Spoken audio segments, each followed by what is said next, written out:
wondering why I made all these boxes, let me show you. It's because all of these units sold. These are DVD VCR units or just VCRs by themselves. They all sold this weekend. We're gonna share some awesome tips and tricks for you so you can get these out your store now. And you won't believe what this little guy sold for.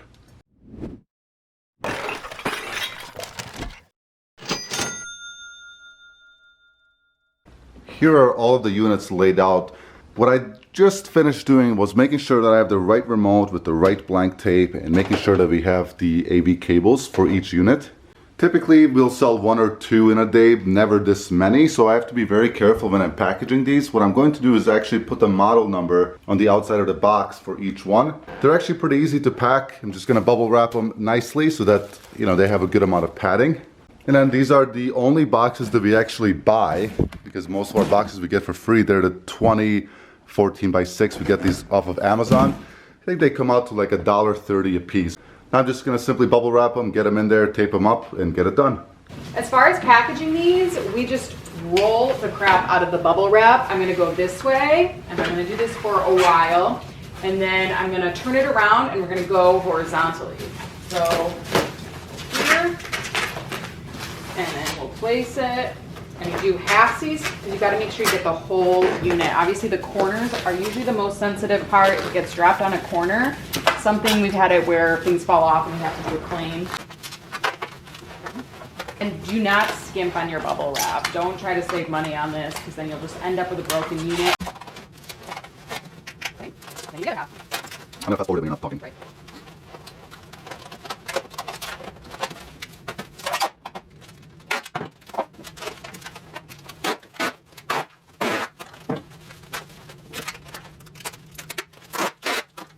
Nice and thick. This should be probably at least half an inch of bubble wrap around here, and you shouldn't be able to have like a clear view of any of the corners at all. So once you have it all wrapped up, I keep these right next to what you're doing. Sometimes I wrap them in on the unit itself.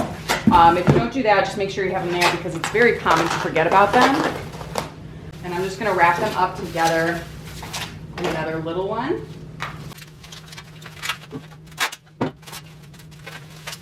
Pop that in there, and then the rest is just filled. We're gonna pack it with the brown paper, box it up just like normal. We already packaged up all of the DVD VCR combo units and VCRs that sold. I just wanted to talk a little bit about them. So as I'm talking, you're gonna see the pop-ups of how much they sold for in gross. Now, remember, we have a free shipping model, and it's not something that we would recommend right off the bat if you're a brand new reseller, because it takes a little bit of volume to kind of average out the cost. Now remember, we always think long-term average. We don't think individual sale. So I wanted to cover with you how much it actually cost us to ship this stuff. I'll read off the amount that it cost us per transaction. So it was $11.20, $14, $13.86, $14, $13.01, $14, $23.95, and $15.51.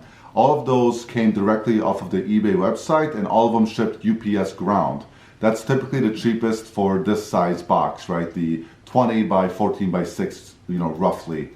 The total gross sales were $597, and the total it cost us to ship everything was $119.53. So roughly 120. So take 600 minus 120, you got 480.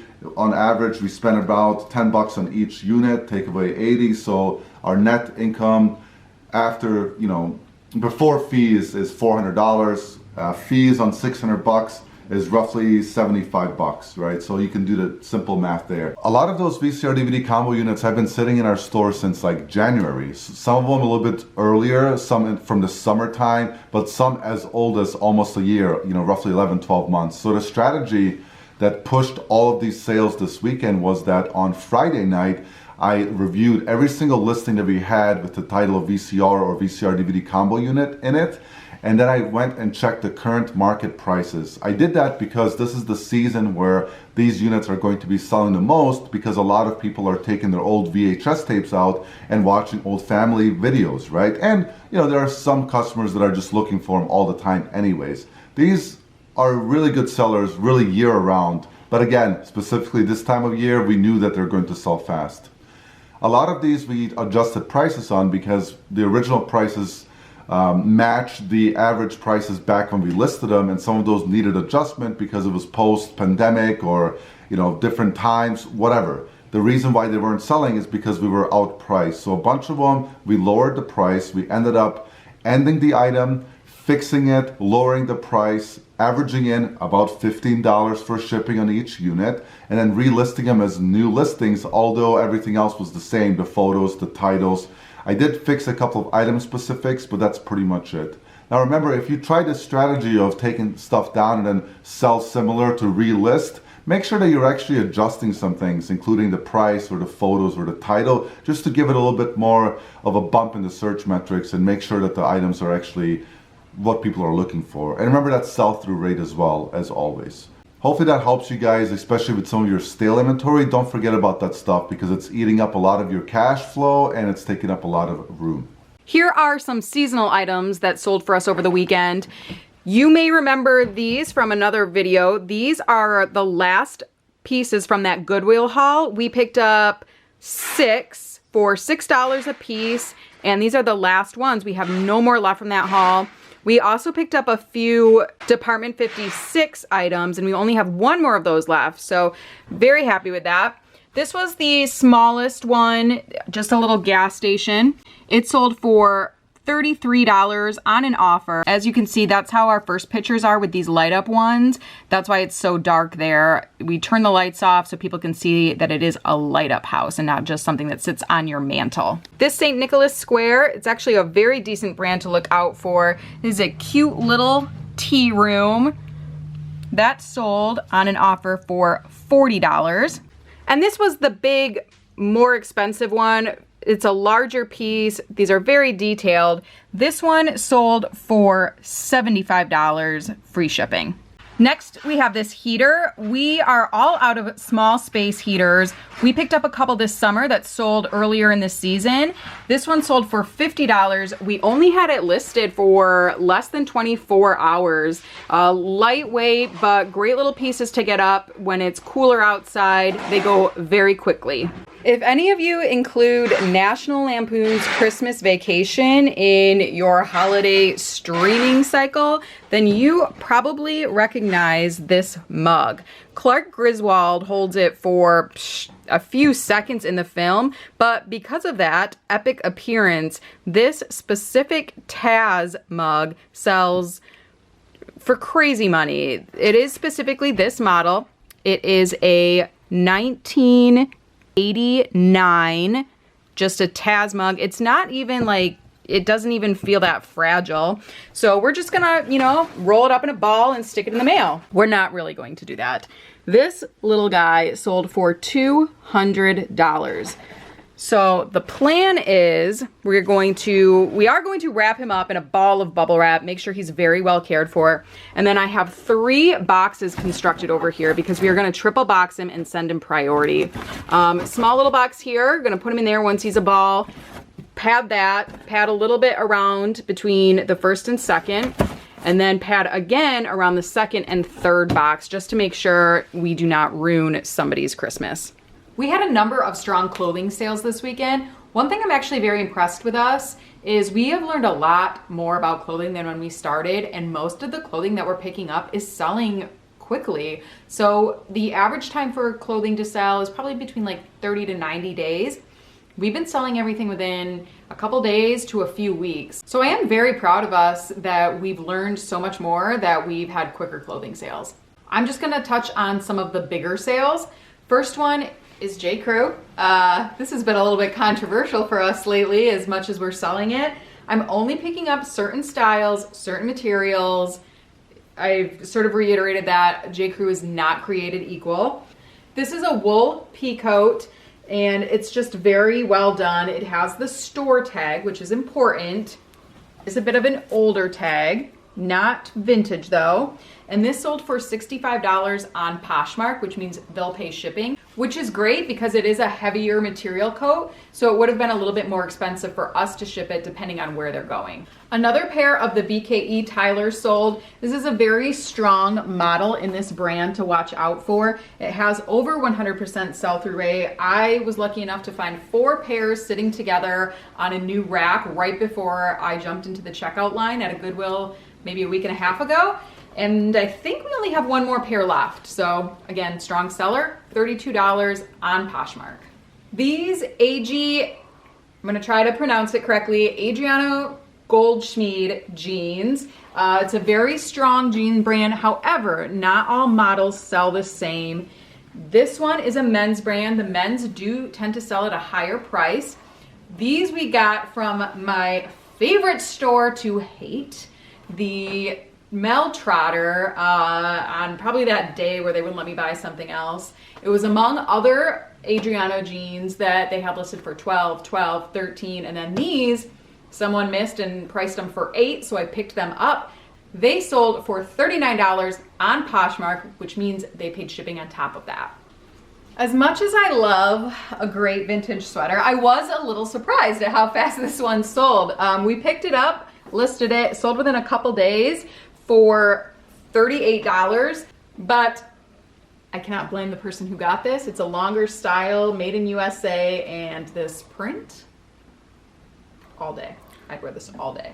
Yeah, the other thing I wanted to mention too, the brand doesn't really matter on this one. It's what Melinda just said. It's made in USA, it's vintage, and it does have a super cool pattern on it. So sometimes with clothing, it's not so much the brand, but like Melinda has said many times, and as she's about to show you next, it's about the style and the material.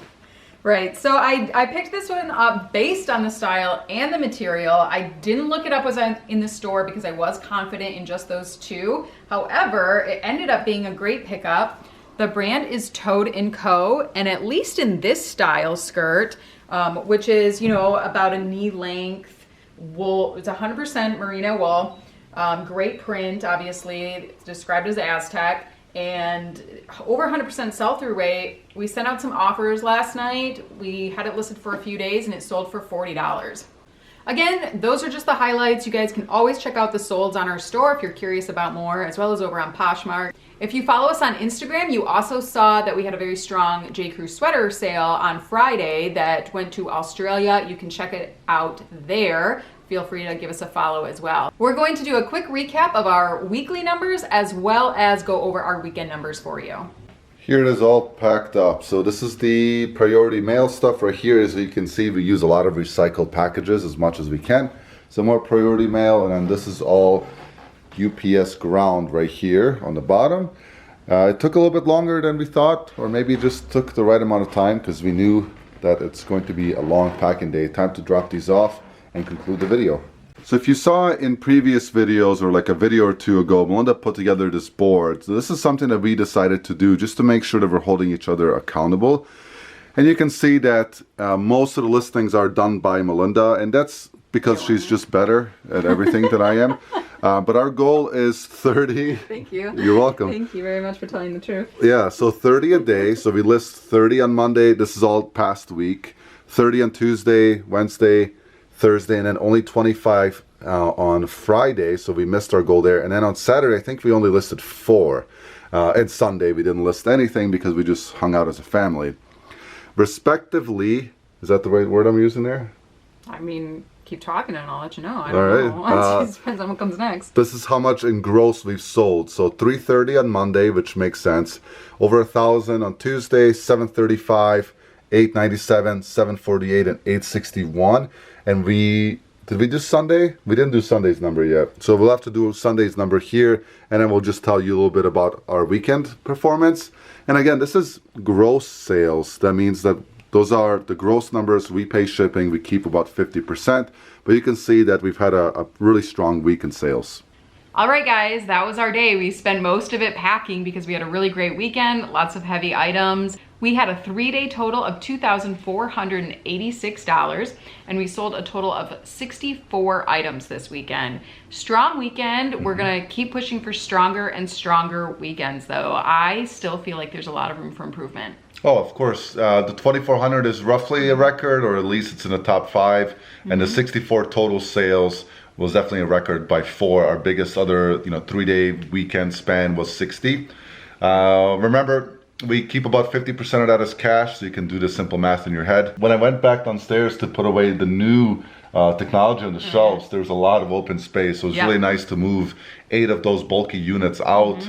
Alongside some other, pretty bulky stuff. So that was really good. Absolutely.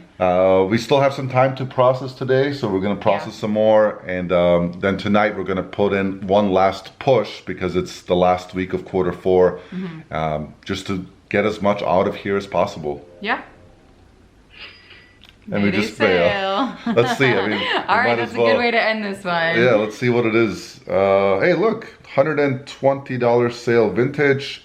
Oh, it's that Westheimer chime that I picked up for like $7. Which Awesome. is a clock. Yeah, it's an old clock. Here it is for evidence. You see it? It's right there. Awesome. Yeah, great way to start the day.